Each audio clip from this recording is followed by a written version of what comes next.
When you look at a brand new building, a skyscraper touching the clouds, or even a simple beautiful home, what do you see? You see the walls, the windows, the roof. You see the finished product. But what you don't see is the most important first step. You don't see the work that happened below the ground. Everything starts with a hole, a carefully planned, expertly dug hole. This process is called excavation, and believe me, it's more than just moving dirt around.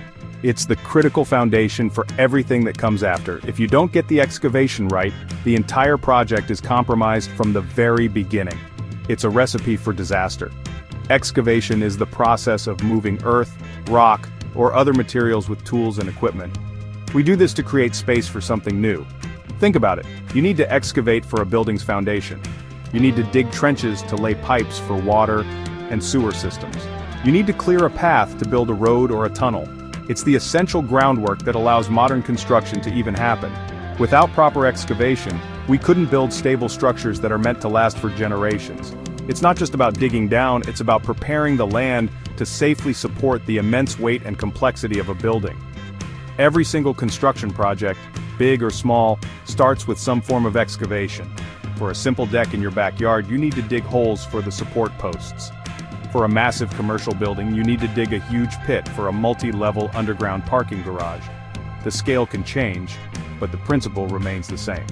The goal is to create a solid, stable base. You are literally laying the groundwork for safety and longevity. That's why it has to be done with precision and care. You're not just making a hole, you are engineering the very start of a safe and secure structure. Getting this stage right is something I'm passionate about. I've seen too many projects fail because the initial groundwork was rushed or done improperly. A weak foundation leads to cracks, leaks, and structural instability down the road. It's a problem that grows over time, becoming more dangerous and more expensive to fix. That's why I always say, you have to start right to end right. And starting right means digging deep, understanding the soil, and making sure the excavation is perfect. It's the first step in building a home that will protect a family for years to come. It has to be done right. Now, once you've dug that deep hole or trench, you have a new problem. The walls of earth on the sides are heavy, very heavy, and they are unstable. Gravity, moisture, and vibrations from nearby traffic or machinery can cause that earth to collapse without any warning. This is where shoring comes in.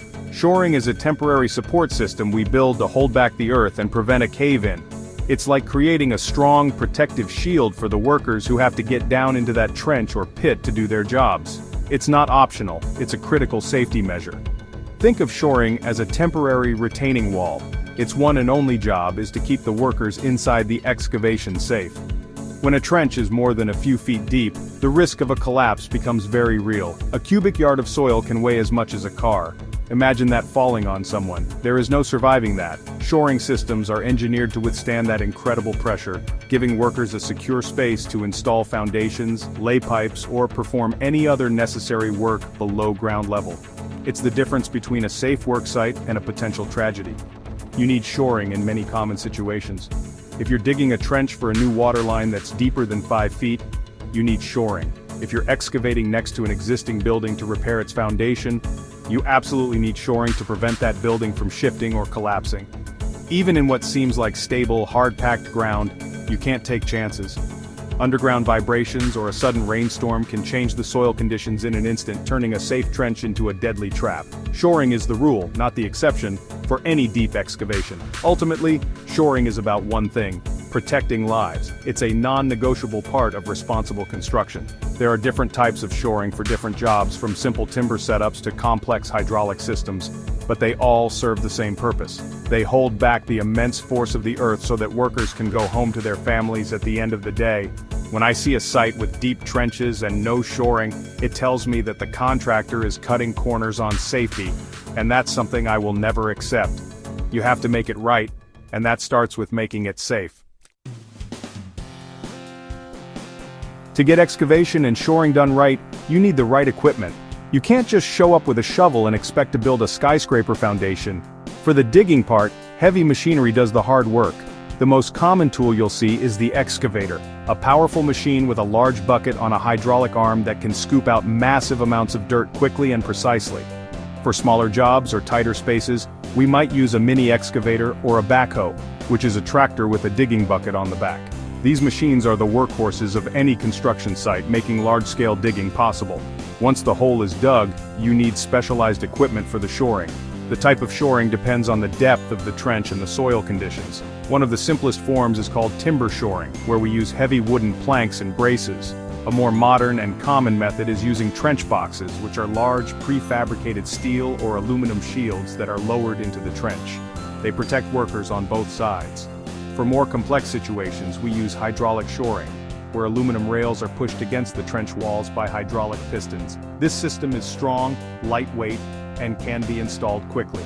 Choosing the correct equipment is a job for a professional. An engineer or a competent person on site will analyze the soil type, the depth of the excavation, and the surrounding environment to determine the best approach. You wouldn't use a simple trench box in very unstable, sandy soil, for example. You might need a more robust system like sheet piling, where interlocking steel sheets are driven deep into the ground to form a continuous barrier. Using the wrong tool for the job is just as dangerous as using no tool at all. It's all about having the knowledge to make the right choice for the specific situation. From the powerful excavator that can move mountains of earth to the engineered trench box that protects human lives, these tools are essential. They represent the science behind the hard work of construction. They allow us to build bigger, deeper, and safer than ever before. But remember, a tool is only as good as the person operating it. Proper training, regular maintenance, and a deep respect for the power of this equipment are crucial. On my sites, we make sure everyone knows how to use their tools safely and effectively. It's part of a culture of making it right, from the ground down. So, what happens if you ignore the rules? What happens if a contractor decides to save a little time or money by not using shoring in a deep trench? The consequences are severe, and they are unacceptable. The single greatest danger is a cave-in. The walls of an unprotected trench can collapse in a split second, trapping anyone inside under thousands of pounds of soil. There is often no time to react, no time to escape. It is one of the most serious and preventable hazards in the entire construction industry, and it happens far too often. This isn't an accident, it's a failure to follow basic safety procedures. A cave-in is not the only risk. An improperly supported excavation can damage nearby structures. If you are digging a basement next to an existing house and you don't shore up the ground correctly, you can cause the foundation of that neighboring house to crack or shift. This can lead to catastrophic structural failure. You could also hit underground utility lines for gas, water, or electricity if the excavation is not planned properly. This can lead to explosions, flooding, or power outages, endangering both the workers and the public. These are not small mistakes, they have massive, costly, and dangerous consequences. The sad reality is that these incidents are almost always preventable. Regulations exist for a reason. They are written to protect people. When a contractor ignores the need for shoring, they are making a conscious decision to put their workers' lives at risk. It's a gamble, and the stakes are human lives. There is no excuse for it. The cost of proper shoring is a tiny fraction of the cost of a building project, and it's an even smaller fraction of the cost of a life. Safety can never be a line item that you decide to cut to save a few dollars. In the end, it all comes back to a simple principle: build it right. And building it right means building it safely from the very first day. Excavation and shoring are not the most glamorous parts of construction, but they are among the most important. They create the safe and solid foundation upon which everything else is built. A safe worksite is an efficient worksite, it's a professional worksite, and it's the only kind of worksite I will ever put my name on. We have the knowledge, we have the tools, and we have the responsibility to protect our workers. We just need to do it, every single time.